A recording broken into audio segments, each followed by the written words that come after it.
According to the U.S. National Down Syndrome Society, currently 1 in every 733 babies born each year is diagnosed with Down syndrome. Simply put, Down syndrome is a condition caused by an abnormality in a person's chromosomes. When a child is conceived, he receives strands of DNA, or chromosomes, from his parents. In most cases of Down syndrome, though, a baby receives an extra copy of chromosome number 21 from one of his parents. There are several theories for why this chromosomal anomaly occurs, among them non-disjunction, which accounts for 95% of all Down's cases, translocation, which is thought to account for 4 to 5% of all cases, and mosaicism, which accounts for about 1%. Research has shown that non-disjunction, the most common reason thought to lead to Down syndrome, is influenced by maternal age. Statistically, a woman at age 25 has a 1 in 1,250 risk of having a baby with Down syndrome. At age 30, the risk is about 1 in 900. By age 35, it's about 1 in 350. By age 40, it's 1 in 100. And by 45, it's about 1 in 30. Interesting to note that even though the risk is greater as the mother's age increases, about 80% of babies with Down syndrome are born to women under age 35. This is because younger women have more babies than older women. It is this extra chromosome that causes the physical and mental delays characteristic of Down syndrome. Physically, people with Down syndrome tend to share certain physical features such as upward slanting eyes, flat facial profiles, a protruding tongue, small stature, low-set ears, and a single deep crease across each palm.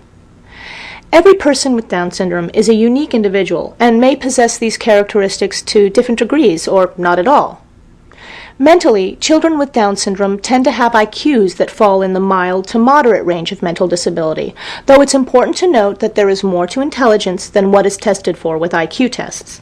Unfortunately, people with this disorder also tend to be at greater risk for other serious medical conditions like heart defects, which affect 35 to 50% of Down's patients.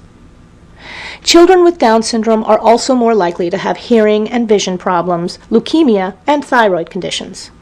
Knowing all this, some parents-to-be decide to test for Down syndrome before their baby's birth. To do so, they can employ screening tests, diagnostic tests, or a combination of both. One of the most common screening tests is known as the nuchal translucency test, or NT, which is an ultrasound that measures the nuchal fold, which is the clear space in the tissue at the back of a developing baby's neck. Babies with abnormalities tend to accumulate more fluid at the back of their neck during the first trimester, causing this clear space to be larger than average. The NT scan must be done when you're between 11 and 14 weeks pregnant. It's usually offered along with a blood test in what's known as first trimester combined screening. It's important to understand that these screening tests are only a measure of whether a baby is likely to have Down syndrome. They do not offer a definitive diagnosis. For this reason, some parents decide to undergo more conclusive diagnostic tests. One diagnostic test is called chorionic villus sampling, or CVS, and involves extracting a small piece of a woman's placenta for testing. Chorionic villus sampling is usually performed between the 10th and 12th weeks of pregnancy.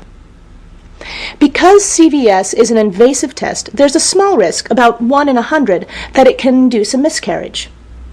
Another test, called amniocentesis, involves collecting and testing a sample of the mother's amniotic fluid.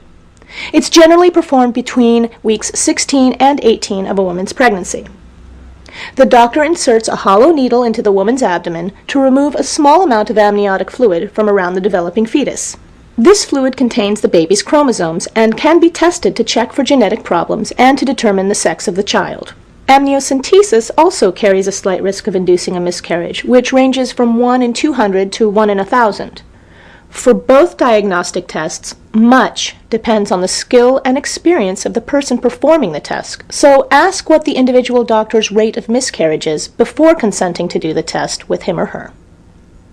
After birth, a simple blood test can confirm a diagnosis of Down syndrome if necessary. While Down syndrome can be scary, the life expectancy of people with the disorder is increasing all the time, from 25 in 1983 to 60 today, according to the National Down Syndrome Society.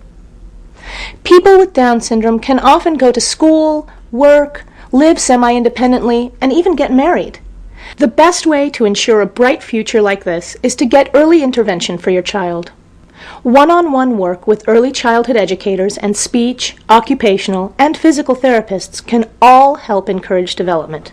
Remember, if you are a parent to a child with Down syndrome, you are not alone. Some 250,000 Americans have Down syndrome. Help your child and help yourself by becoming as educated about Down syndrome as possible.